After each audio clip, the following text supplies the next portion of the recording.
Hey everyone, Jason here, digital marketing consultant, and in this productivity guide, you're going to learn what the heck calendar blocking is, and most importantly, how to apply this strategy to your business and your life to hopefully get a lot more done. Probably not everything on your to-do list, but as close as humanly possible. So timestamp table contents in the description, along with some other helpful links in the cards and the description to other videos that will help you be more successful with your productivity. So with that, let's go ahead and jump right in. What the heck is calendar blocking? Well, all calendar blocking is meticulously planning out your weeks so that you know exactly what you're going to work on and when. So I'm going to be using Google Drive for this example, but you can use any tool that you'd like. So inside of whatever tool you're using, you probably have the ability to create different calendars. And so what you want to do is create calendars for major categories or blocks of your life. So for example, I have 6 here. Not all of them represent a major block, but we'll get to that in a moment. So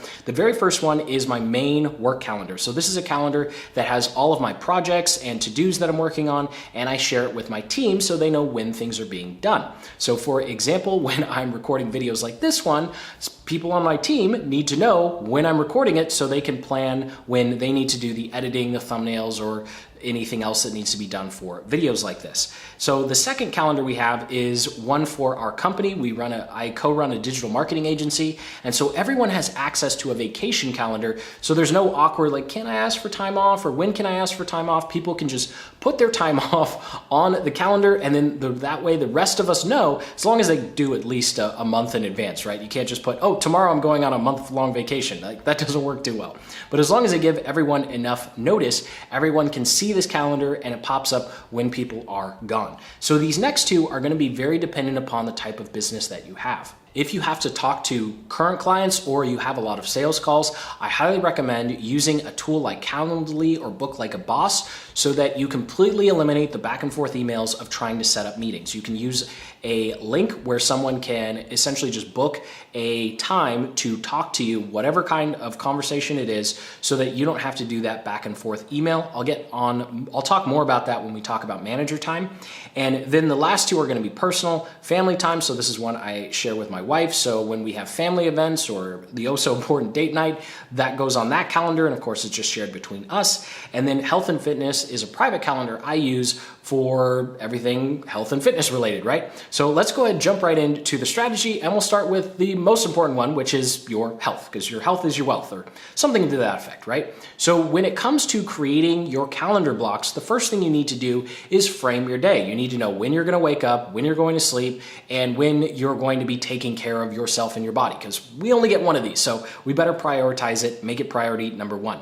So I'm going to come up here and say that I'm waking up at 4:45. We'll let it be 4:30, even though I don't actually wake up at 4:30. It's more like 4:45. So we'll go ahead and say we wake up, and then we'll change the calendar from founder down to health, because it's health related, and people on my team don't really need to know when I wake up. They just need to know when I'm getting stuff done. And then we're going to go ahead and click on more options here. And what you're going to want to do is click on does repeat, and then click on custom. And then we'll go ahead and click through to make it Monday through Friday. You can go Saturday and Sunday if you want as well. And then we'll click on, and this is telling Google Calendar, whatever calendar application you're using, when the reoccurring task is going to end. So this is going to repeat Monday through Friday every day until, let's say, the next 3 months, April 3rd, and we'll go ahead and click on done. I like doing things by quarters, so I like having everything repeat for at least a 3-month time span, and then that way every 3 months I have an opportunity to reassess and then fix whatever wasn't working with the time blocks, but that'll be step number 7. And then also I'll come down here and change it to graphite. I like having these particular tasks gray because they kind of show a frame for the day. So we'll go and click on save. So now we have all of our wake up blocks. So we need to do the same thing for when we go to sleep. Now, I personally believe you need at least 8 hours of sleep. I'm not going to argue with you if you don't think that's true. Whatever the time you need to be successful and stay healthy, that's when you should go to bed, right? So I'm going to put in 8:30 here. I'm going to change it to the sleep calendar, and then I'm going to go ahead and click on more options and go to repeat, custom again. Let's do Monday through Friday, but this time I'm gonna say, you know what? I know I'm always gonna go to bed for the rest of eternity. Well, probably not, but you can always change this. So I'm just gonna go ahead and click on done. Of course, I'll change the color to graphite, and then I'll go ahead and click on save. And so here, now we have our entire day frame. We know when we're waking up and when we're going to sleep. Now there might be fluctuations, but whatever the fluctuations are, you wanna make sure that you never have more than a 2-hour fluctuation for your bedtime. And we'll get to how that works for Friday night, because I'm definitely not gonna go to bed at 8:30 on Friday. So the next thing we wanna do is schedule out when we're going to eat and then when we are going to work out, if you work out. So I'm just gonna do workout. So let's go ahead and say 3:30 here. And then you can just say workout and figure out what your workouts are later. I'm a little more OCD. I know what I'm going to do on what day. So I'm gonna go ahead and say full body workouts on Monday, and then go ahead and do the same for the rest of the week. And we can go through the process of making sure that it repeats for X number of weeks or months. So with that, we have our initial health block. So we know when we're waking up, going to bed, working out. I'm gonna go ahead and skip the meals because I actually do a really bad job of making sure I eat on time. I actually just have an alarm on my phone that tells me when I should eat, because I forget all the time. But something that is important as you go through this calendar blocking method is remembering bleed times, lead times, and commute times. So what does that mean? That means, well, the workout itself might be 30 minutes, but it's probably gonna take a little bit of time for me to go take off my work clothes, and maybe I have to commute to the gym, and then of course you have to shower afterwards. So I'm actually gonna change this from 30 minutes to an hour and a half, saying that that gives me plenty of time to commute from my desk to my living room, because I'm stuck in quarantine right now, and then of course take a shower so I don't walk around the house all hot and sweaty. So with that, let's go ahead and talk about stones, because in your life, there are things that you have, there are obligations, whether it's a job or family or friends or something else, that are stones. They can't be moved. Somebody else decided that that's what it was gonna be, and you have little to no control over those events or whether or not you have to, show up to work today. So what you'd go ahead and do is add those in right now. Now, this is also where you need to make time for your family, right? Because it's really easy to just say, oh yeah, I'll hang out with them on the weekend sometime, and then it never really happens. So if you don't plan it, it's probably not going to happen, or you're just gonna wind up sitting in front of the TV all day on Saturday and not having any quality time. So for me, Friday nights is date night, so I don't currently have a job because I'm full-time, but when I did have a job, this would be the part where I'd put in from, I think it was 9 to 4:30, that was when I had to be at work, and so 9 to 4:30 would have been one of the stones. So I'll link up in the description to a video that actually goes through this strategy if you are in side hustle mode, but you can use this, what we're doing here, it'd just be shorter time blocks. So I'll go ahead and say yes, date night, and then of course we also need to move that 8:30 because I am definitely gonna go to bed later than 8:30. So what I can do is I can click and drag it down to 10:30, and then I'm gonna go ahead and click on this and following events. And this is the advantage of using something like Google Calendar and doing an infinite repeat. So because I didn't set an end date for the rest of time, it's going to change everything to 10:30. And then when my schedule changes in a couple months, I can go through this process again, and it will just keep adjusting the times moving forward without hurting everything that I've already set up. So I'm gonna go ahead and click on OK here. And by the way, the 2-hour rule, that's just something with your circadian rhythm where you wanna make sure that you don't stay up so late on the weekends that it's hard for you to fall asleep during the week at the earlier time. So you have about a 2-hour buffer one way or the other before your body circadian rhythm gets out of whack. Okay, that's the only health thing I'm gonna try and project onto you. You sleep however much you want. People are so protective of that. So now let's go ahead and go to founder time. So as an entrepreneur, you're actually gonna have 3 times. You're gonna have founder time, you're going to have maker time, and then you're going to have manager time. So I'll go through what each one of them are as we come up with our blocks. So founder time, this is the first most important one. These are all the tasks that you would arguably never delegate to anyone else because you are the entrepreneur, the founder of your company. So this is where you're coming up with your company vision, you're strategically analyzing the marketplace, coming up with new products or services or marketing strategies, and of course, goal setting and project planning. So for here, I'm gonna have 2 time blocks for this. And this first one may or may not apply to you depending upon whether or not you have business partners. So I have a business partner, and so we set up a meeting every Friday for a couple of hours. Well, not a couple, it's like 5, right? Because we only meet once a week right now.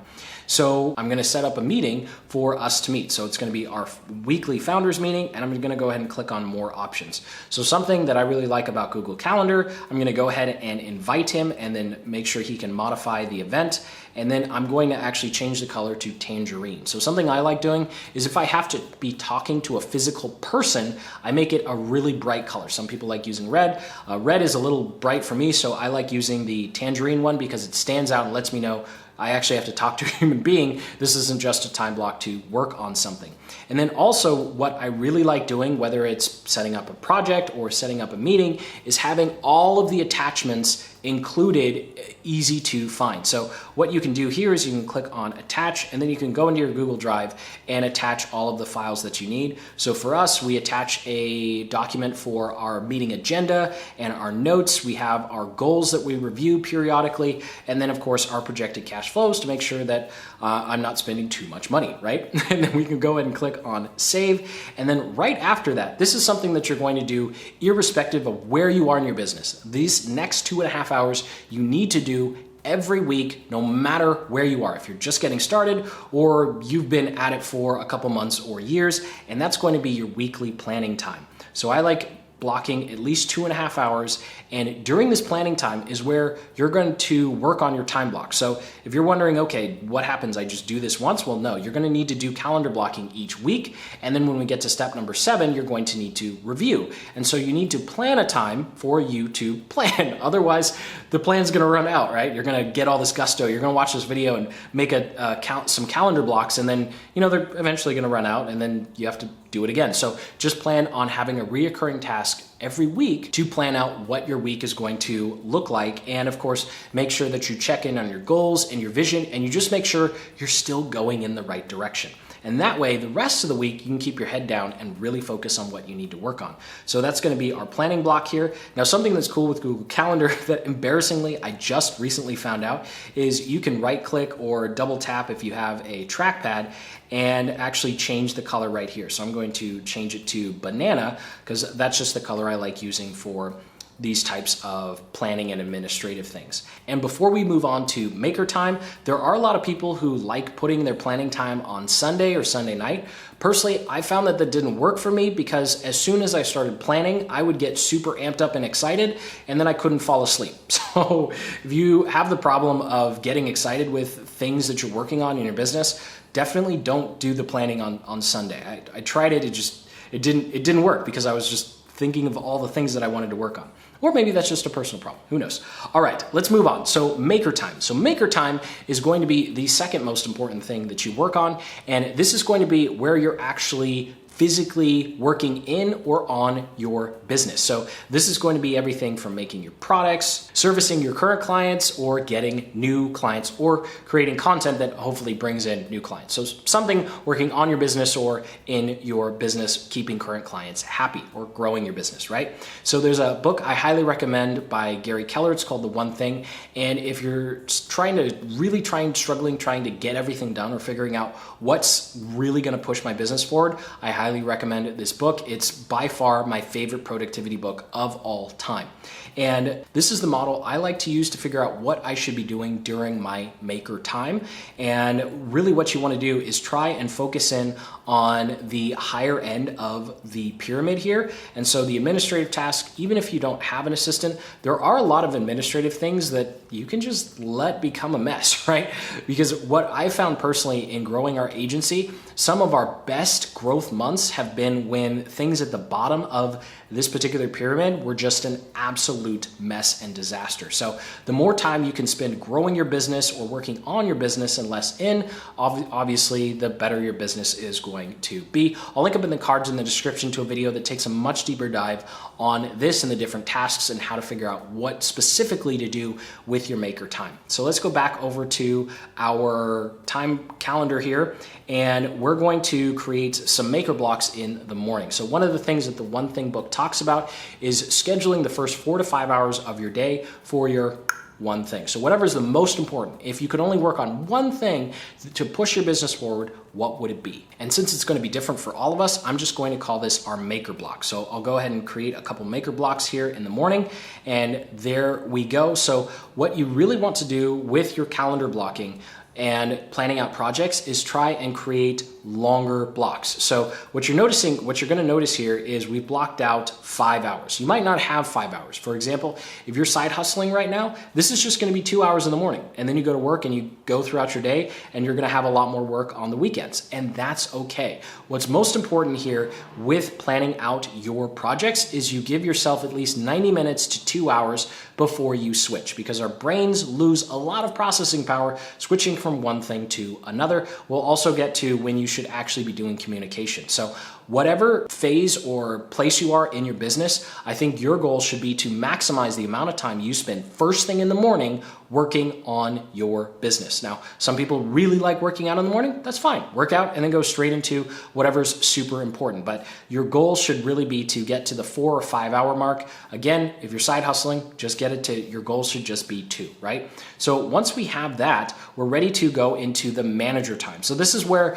we're actually opening ourselves up for communication. So we're looking at delegating tasks, the reoccurring tasks that are a little more remedial, say that right, and then of course communication.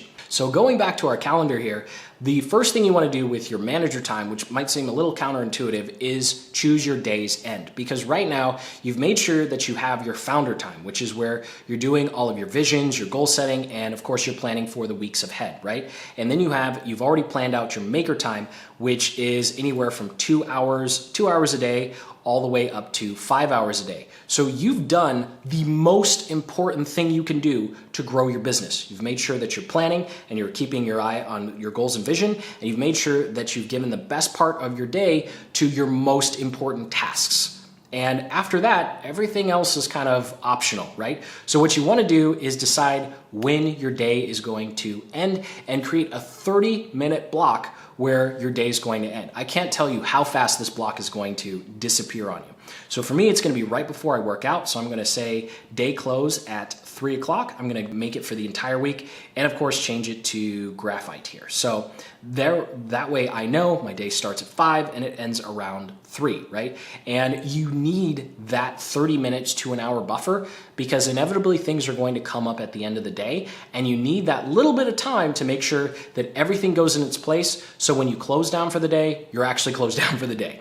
So now let's get into the enemy of productivity, the thing that can completely derail your day, and that's email. So let's talk about email. So I have 3 different kind of techniques or strategies for you to handle communication, because not all communication is great, and even good communication can become bad communication if it's done at the wrong time or context, especially if it's interrupting one of those maker blocks, because those maker blocks you need to protect. That's how you're going to grow your business, right?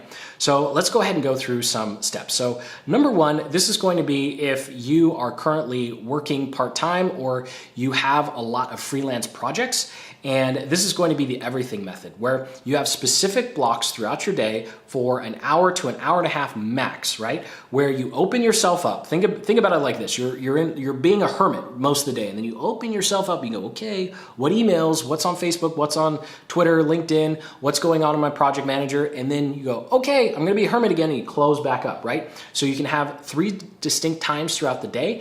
This is really helpful if you don't have as much control over your communication, right? Or you have a boss or clients or some other obligation where you're required to respond in less than 24 hours. So typically, unless you're working with a really anal retentive person, you can go for 3 or 4 hours of not checking your email, right? So if you have someone like that in your life, you probably need to let them go as a client. But if it's a boss, I get it. I've been there. Trust me, I've been there, and it's not fun, right? So this is method number 1. So method number 2, quadrant, this is what I personally use right now. It's kind of what I've eased into. And this is where I have communication blocks, but I choose who I'm communicating with. So in the mornings, I'll have a team block. So after my maker time, I'll spend an hour inside of our project manager, make sure everyone on the team has their questions answered. I fix anything that I've broken, which happens so much. And then of course, get anything else that the team needs, right? And then business, this is another block where I actually only open myself up to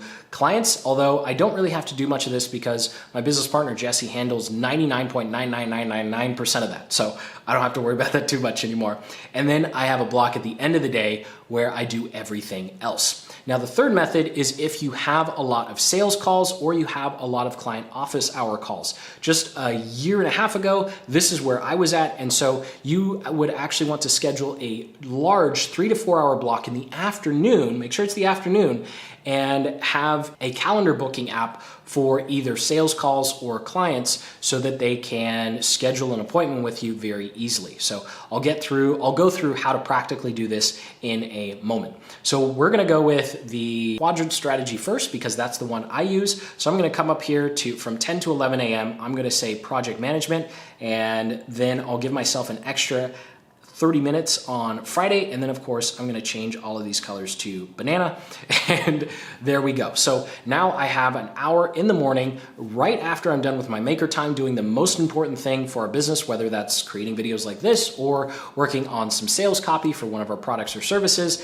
Then I go into our project manager and reply to any questions. This is something that I highly recommend doing, is making sure that all of your internal communication happens inside of a project manager, so you don't even have to touch your email. You should never have to touch your email for your internal team or even some of your clients, right? So you may be in the situation where you only have one person working for you, or you might not have anyone working for you. So what I recommend doing is still have this kind of team time block time, but instead of communicating with other people, look at how you can create some processes or systems or document what you're doing on a day-to-day basis so you can eventually begin to delegate to someone else. And of course, if you have some one-off tasks, you can go to a site like Fiverr and you can hire someone for the one-off tasks, or you can hire someone for anywhere from $5 to $10 an hour to be your virtual assistant for a few hours. So there are definitely ways to do this, even if you can't afford to have someone on part-time or full-time. So going back over to our calendar here, the next thing I need to schedule with my manager time and communication is replying to YouTube comments, because we get a lot of YouTube comments now, which is awesome, but it takes quite a bit of time to reply. So I'm going to go ahead and make a calendar block here to reply to all the YouTube comments at the end of the day, because it's fun and it doesn't take a whole lot of brain power most of the time. Every once in a while I get like a paragraph question. I go, oh my gosh, I actually have to think. I don't know how to fix your problem. But for the most part, things are pretty easy to reply to. So now let's go into how would you schedule out the rest of your day if you have client calls, if you have sales calls, or if you just need to be communicating more than what my schedule might look like. So I recommend in the afternoon, you'd go ahead and create an open time block, and you might actually use a different calendar for this. And this calendar would connect to whatever your booking application is. So let's say office hour calls, right? So I'll go ahead and save the office hour calls. And then let's say on Tuesdays, I'm gonna have sales calls in the afternoon. And then Thursdays, I'm just gonna have open to whatever, right? So this is just one way to do it. And so what you would do here is you would create these blocks, but then also have at least 1 or 2 projects you can work on that are very easy in between the calls, right? So let's say, for example, on this particular Tuesday, only one person booked a sales call and it's in the right smack in the middle, right? Well, you wanna make sure that you have something that you can work on up until, let's say they booked it at 1:30, right? Well, you're like, okay, well, what do I do until 1:30? It's only gonna take me 15 minutes to prepare for the call. Well, you'd wanna make sure that you have some other things on your plate, but not something that's so important that if you had the entire block booked up with calls, your schedule would be derailed. Now, something else that's really important to note, when I did have office hour calls, I made sure that no one could book more than within a 12-hour period, which means I always had at least 12 hours notice that someone wanted to book a call. I remember one time I had a client who booked a call with me literally 30 minutes before we were supposed to hop on the phone. And I was like, gosh dang it, I did not realize that that would happen. So definitely want to make sure that inside of your calendar appointment setter, that people have to give you at least a 48-hour to 12-hour heads up before they book a call. That way you don't wake up and you find out your entire afternoon is full of calls. So I'm gonna go ahead and remove those for now. And we're going to go into the last calendar block you want to set up here, and that's going to be your buffer. Because you'll notice that we've scheduled a lot of things, but there's still quite a bit of open space. And that's how it should look when you are scheduling for your week, because things are always going to come up. So there's 2 options. You can leave it blank like this, or you can go ahead and just create a couple of calendar blocks that just say open real quick. So whatever method you want to use, you definitely want to make sure that you don't pack your day to the brim, that you always have a buffer, because as human beings, we tend to underestimate how long things are going to take. So I like having at least 2 calendar blocks throughout the week that are at least 2 to 3 hours, so that I always have that buffer. So for example, we could say we'll have a buffer on Monday and a buffer on Wednesday, and then Tuesday and Thursday we'll just pack to the brim. And Tuesday, knowing you have an extra 3 or 4 hours, 2 to 3, not 4, 2 to 3 hours on Wednesday, just in case something goes wrong. So you definitely want to make sure that there's that padding there, because it will be used. Now, speaking of padding, this is going to lead into our last step. Go ahead and hit that like button if you're still with me, and it's going to be reflect. So as you look at your calendar, this is the ideal, right? You want to update it at the end of the day, each day throughout the week during your day close time, because you want to be able to look back at your previous calendar blocks and see how long did something actually take, right? Because you're going to get much, much better at calendar blocking if you can look back and say, oh, you know what? I thought that was going to take 2 hours, but it wound up taking 6. But this thing that I thought was going to take 5 hours only took 4, right? And so you'll actually start getting some really good data that will allow you to be a lot better at calendar blocking moving forward. So thank you so much for watching. Sincerely hope you got some value out of this video. And most importantly, you have a much better idea of how to prioritize your day and use calendar blocking to be a whole lot more productive, and hopefully curtail that endless to-do list and have it a little more manageable. So go ahead and hit that like button, subscribe for more deep dive productivity videos for entrepreneurs and business owners just like this one. And until the next, keep building the business you love.